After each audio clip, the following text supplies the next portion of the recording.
Hello, and welcome back to my channel. So I've been saying that I wanted to do a Doechii video for forever now, and 2023 has already looked very promising for Doechii so far, so I thought there was no more point in waiting, so today is the day we're talking about Doechii. She's already been around for a couple years now, but recently she's been picking up more and more momentum, so I thought it would be a great time to go ahead and talk to you guys about some of the things Doechii has accomplished already, and hopefully some things that we can look forward to from her in the future. So let's not waste any more time, and let's go ahead and get into talking about Doechii. Doechii, born Jayla Jemiah Hickman, was born in Tampa, Florida in 1998. Growing up, she attended a performing arts school where she was part of the chorus, took music theory classes, and learned to compose and write music. In 2015, Doechii began putting her music on the internet. Girls, her debut song, was released on SoundCloud in 2016. Doechii was initially known as I Am Doechii, but eventually shortened her stage name. I used to get bullied a lot. I'm going to rush through it. I used to get bullied a lot, and it was really bad. And so one day I was like, you know what? I'm sick of this. I'm going to die one day, and I want to die being myself, being happy. So forget all of that other stuff. And then I think early on I was branding myself early, and I didn't know it. And I woke up one day, and I was like, forget Jayla. I'm Doechii. And then I went to school in a tutu. With her music, she started to grow an online fan base, especially after her 2019 Halloween release, Spooky Doechii. The song is silly and animated, which is normal for Doechii, but her pen is serious. She uses a lot of Halloween-themed language as symbolism for how lethal of a rapper she is and how she's ready to make a statement in music. Doechii's first full body of work, Coven Music Session Volume 1, was released in 2019. Fan reviews were lukewarm, the main criticism being the songs were too short or underdeveloped. For reference, only 2 of the tracks in the 9-track project are longer than 2 minutes. Doechii gained more attention after the release of her EP, Oh the Places You'll Go, in November of 2020. A lot of the project is a reflection on Doechii's life and childhood and how that made her the artist she is. Doechii discusses feeling like she didn't fit in, being introduced to adult things too young, and having an absent father.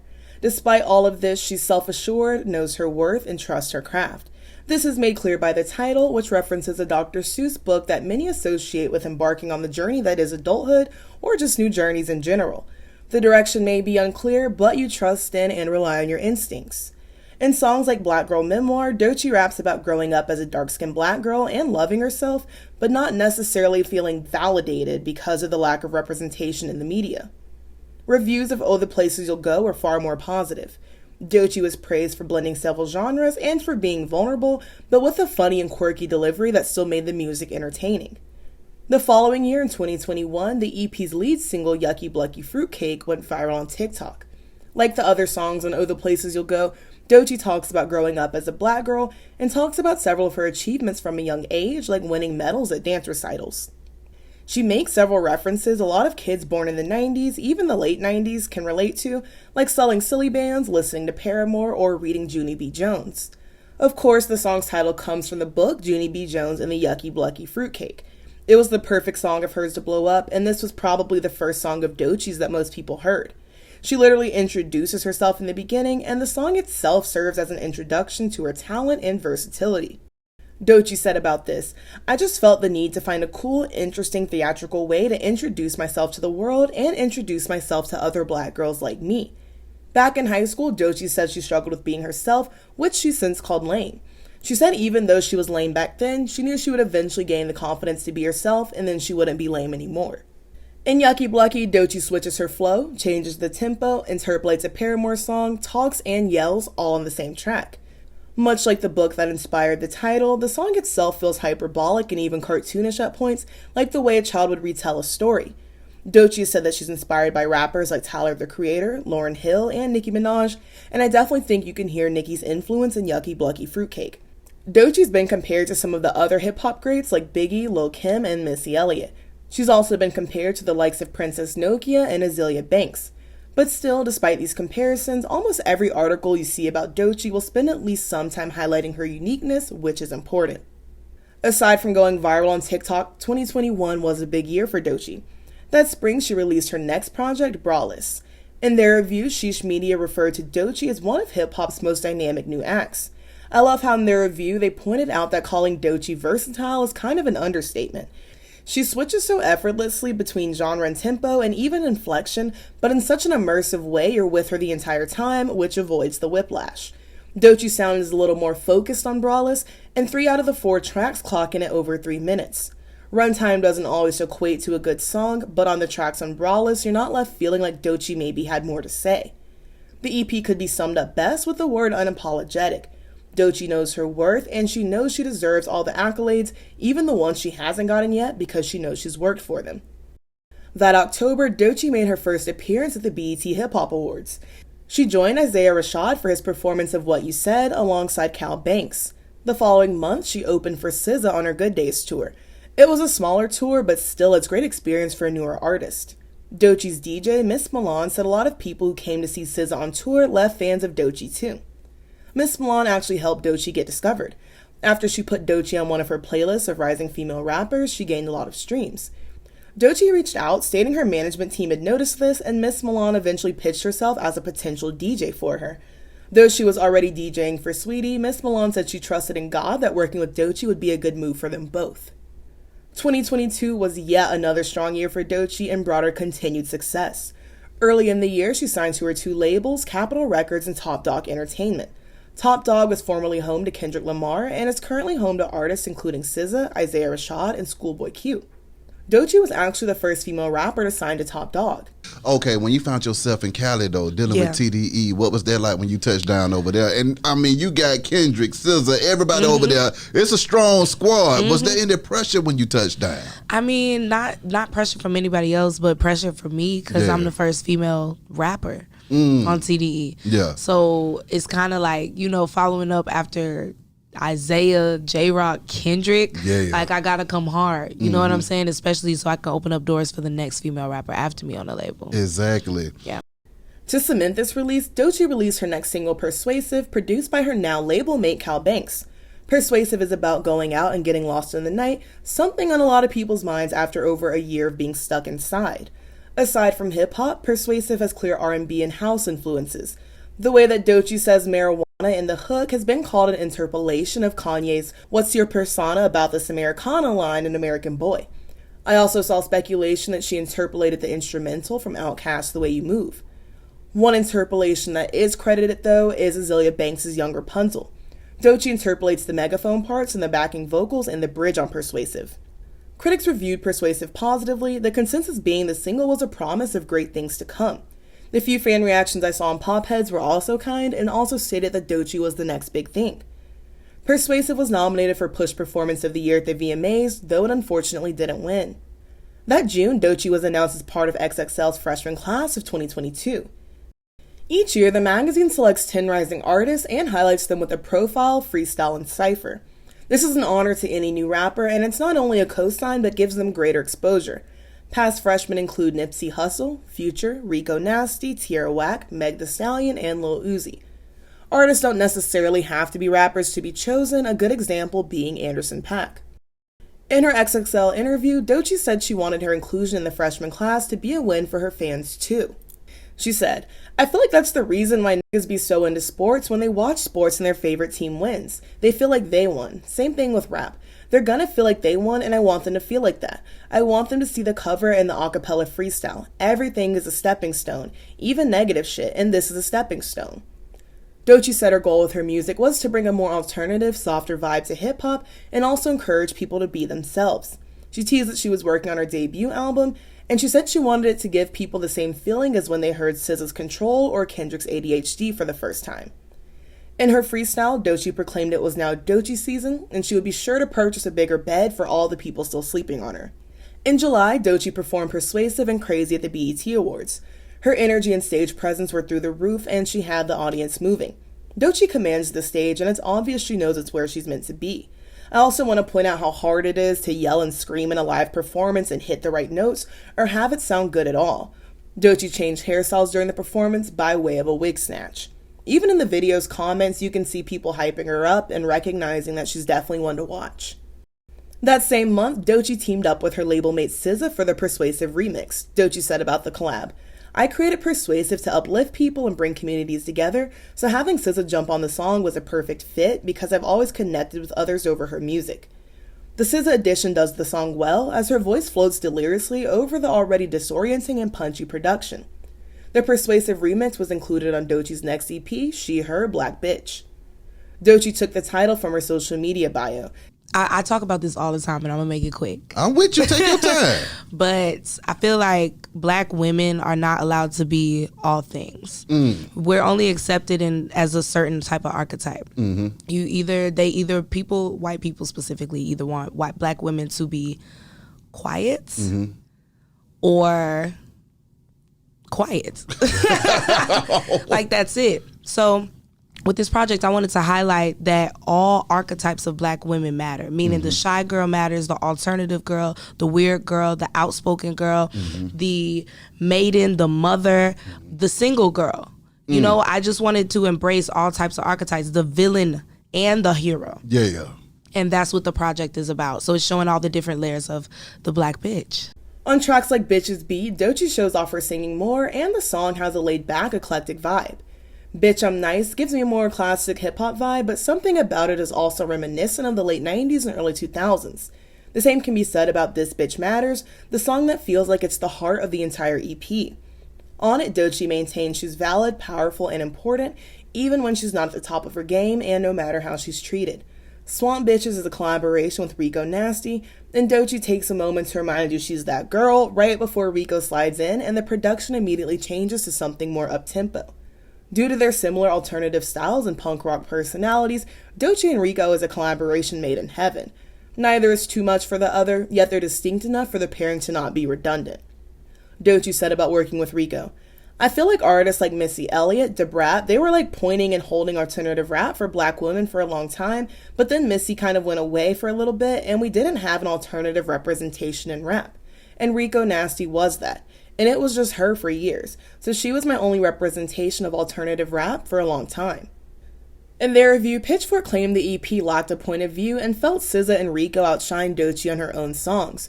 The review is written in a way that seemingly compares the entire EP to Yucky Blucky Fruitcake.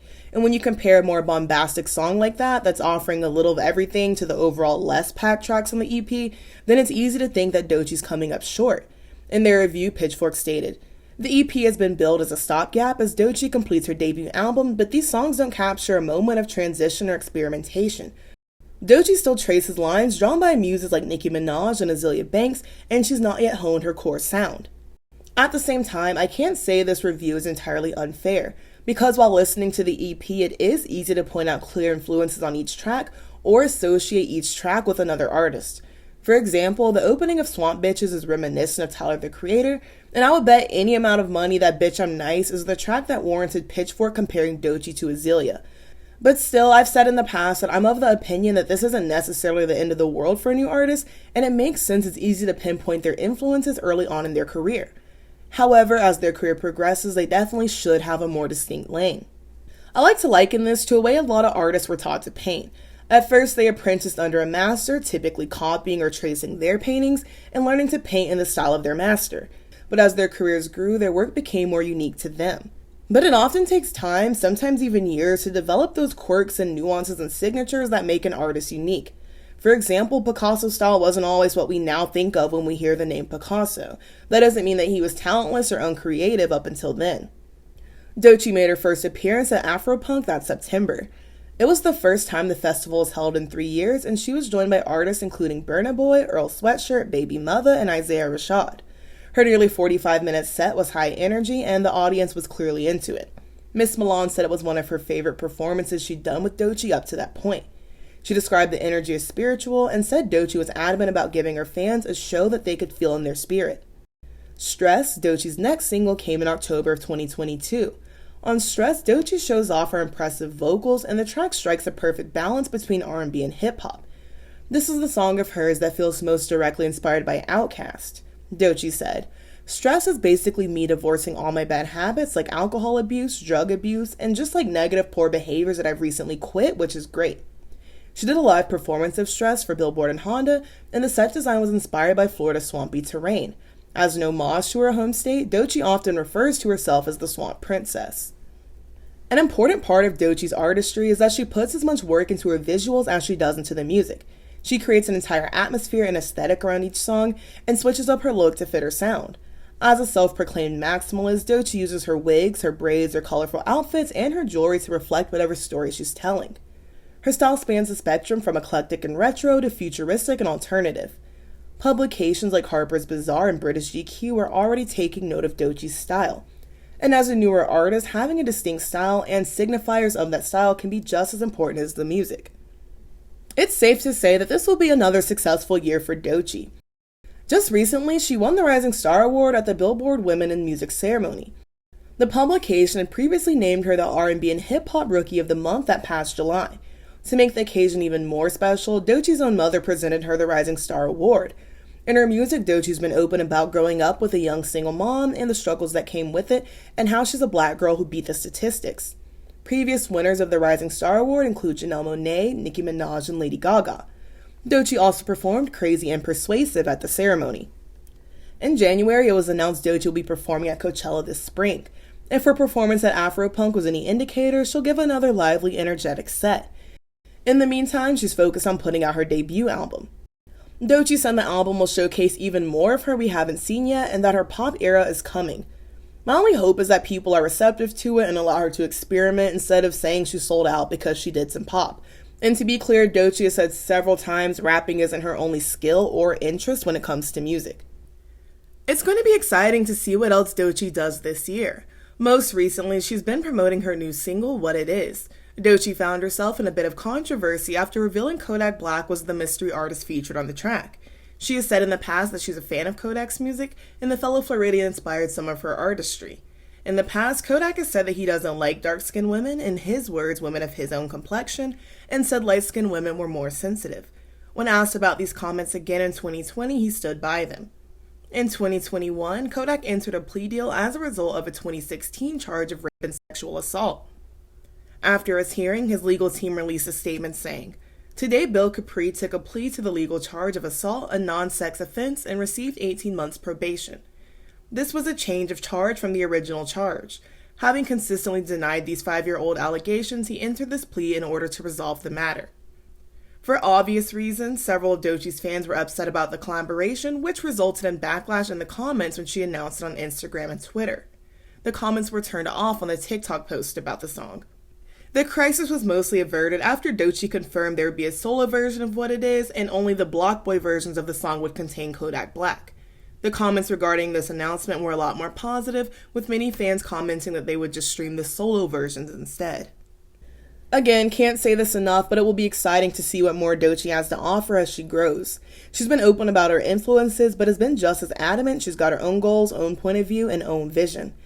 This is explained well by a quote written in her profile for her Afropunk performance. They said about Doechii, "It's not that feelings of Lauryn Hill or Missy Elliott or Kanye West aren't evoked when you hear the music that Doechii's already released.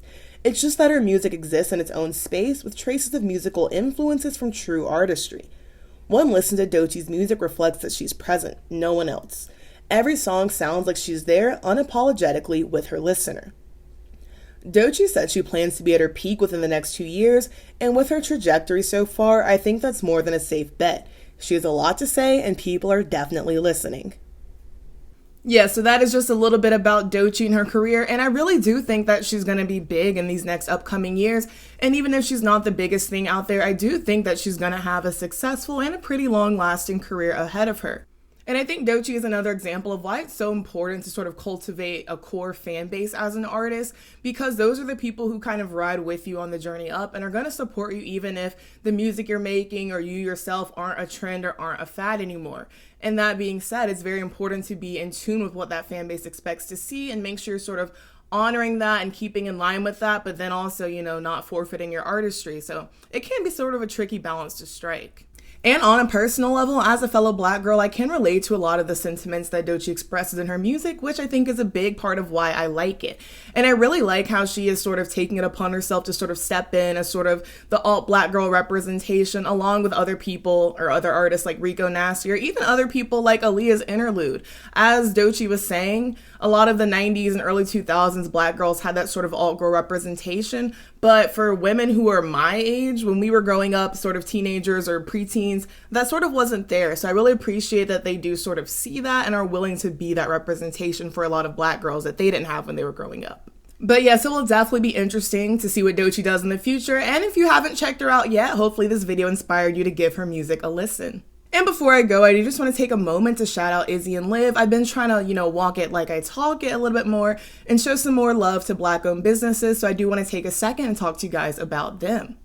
I'm super excited to talk to y'all about Izzy and Liv today. Their brand was created by Black women for Black women, and they have products that are colorful, fun, got some pop culture references here and there, and some retro pieces here and there. Izzy and Liv has a little bit of everything from t-shirts to totes and backpacks to bonnets and headscarves. And all of their designs are colorful and full of personality, so you can definitely find something to fit your vibe or fit your personal style. Obviously, my favorite find was the pajamas, and I'm currently rocking the aquatic goddess set. And it's just so colorful and me. And so if you see me wearing it as a shirt this summer, just mind your business because that's how cute it is. And it's also just breathable and lightweight and just feels comfortable. And if you don't want to pick out separate items across the site, Izzy and Liv does have their brown sugar subscription box, which is a monthly subscription box that comes with apparel like candles and water bottles and fleece blankets and just so many other good things. So definitely do be sure to check out Izzy and Liv. They really do have some amazing accessories and apparel. And it is still March, so it's Women's History Month, so this would be an amazing time to give their business some support. The link to Izzy and Liv's website will be in the description of this video. As always, thank you all so very much for watching the video. Be sure to like, comment, and subscribe so that you can stick around for more. Also, make sure to follow me on Twitter so that you can keep up with me there. If you'd like to become a channel member, you can click the link in the description of this video. See you very soon. Bye-bye.